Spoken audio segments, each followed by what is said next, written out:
library downtown.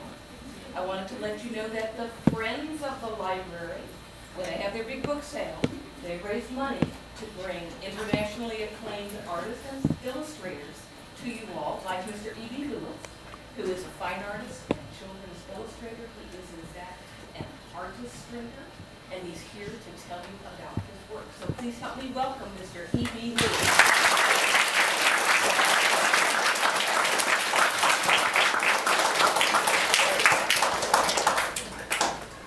Good morning. Good morning. It is morning still, right? No.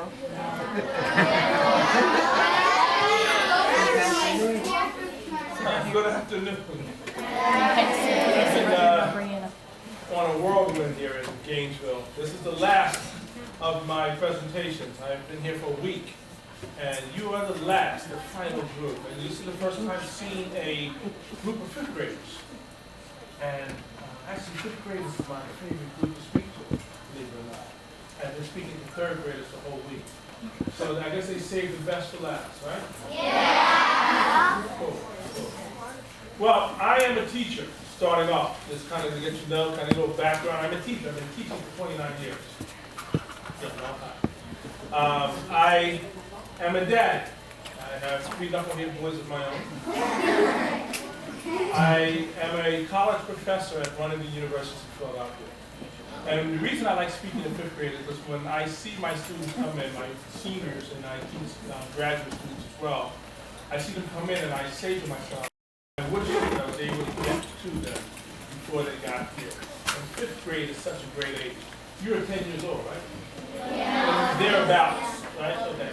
They say that the child that is 10 is the person that you are as an adult. So the person that you see at yourself right now, that's pretty much who you're going to be as an adult. All your attitudes and likes and dislikes and all those kind of things, your personality start to form and it's formulated right now. And so this is a very important age for you. You're upperclassmen. You're getting ready to move on to the middle school, right? Yeah, and then you'll be freshmen all over again. And so the cycle begins. At my school, at the university, my students come in first day. They have the attitude that I want an A, but I only want to do C average work to get it. That's the attitude that they have. And that just irritates me. Because that C average has become so invasive in this country. It is an attitude that says, all I'm going to do is just enough to get by. I'm not going to work any harder. Just enough to get by. And so if you get comfortable with that C, before you know it, you're failing. Or you're just at that level, and you can't succeed. I know for me, I am that student. I was that C student. Actually, I was that D-E student. Yeah, I failed in 3rd grade. Here's a statistic. The statistic goes like this. I just read this, I guess, a couple months ago. And the statistic goes like this. They're building future prisons, right? In these prisons, they have to decide how many beds to put in the prison. This is true. They've been doing the statistics for the past 50 years. Where do you think they get that number from? The number of how many beds to put in a future prison. Where does that number come from?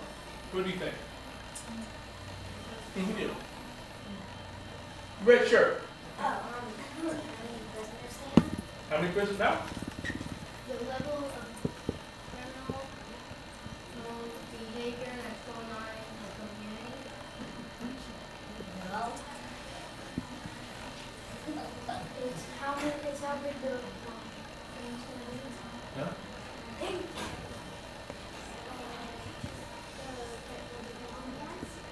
Yeah. These are prisons.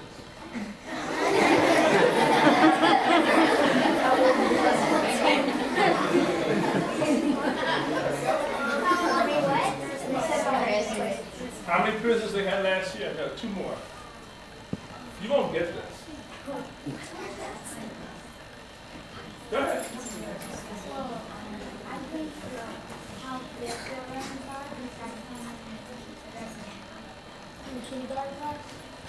Here it is, hands down. They get that number from 3rd grade test scores. 3rd grade test scores is where they get that number for future prisoners. When I read that, I just had this bump that just came over me. Because I should not be here based on that statistic. Because I failed the third grade. Now, how did I get here? How did I become a professor? How did I become this illustrator and the whole 9 yards? How did I change that? This is the attitude. Basically, simple. I'm going to tell you. Finding my passion. Finding my passion. The reason you come to school, after all these years, you might not know it, is to discover your passion. Hopefully you do that. Because many students come to school, go through a whole 12 years, college, the whole 9 yards, and the only thing they got in their mind is either I want a job that's going to pay me a lot of money, or I want to do the same thing that my family did. You know, I'm kind of going along with my family suggestion that I do, what have you. And then what happens at the end, you get this job that you have, you're making good money, but you ain't going to work every day. You don't want to end up like that. You want to end up having a job that is going to, that you're going to wake up and go, I can't wait to get to it, man. This is like, oh my God, I can't wait. That's my job. My job is that I can't wait to get into my studio. You're going to see my studio. I spend 15, 18 hours a day in my studio. Right?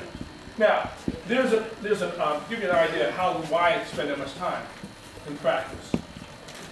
There's a wonderful and famous jazz musician by the name of Wynton Marsalis. Some of you might have heard his name. Wynton Marsalis is at the top of his game. He has played jazz and classical music, and he has probably won every award known to man in music. Right?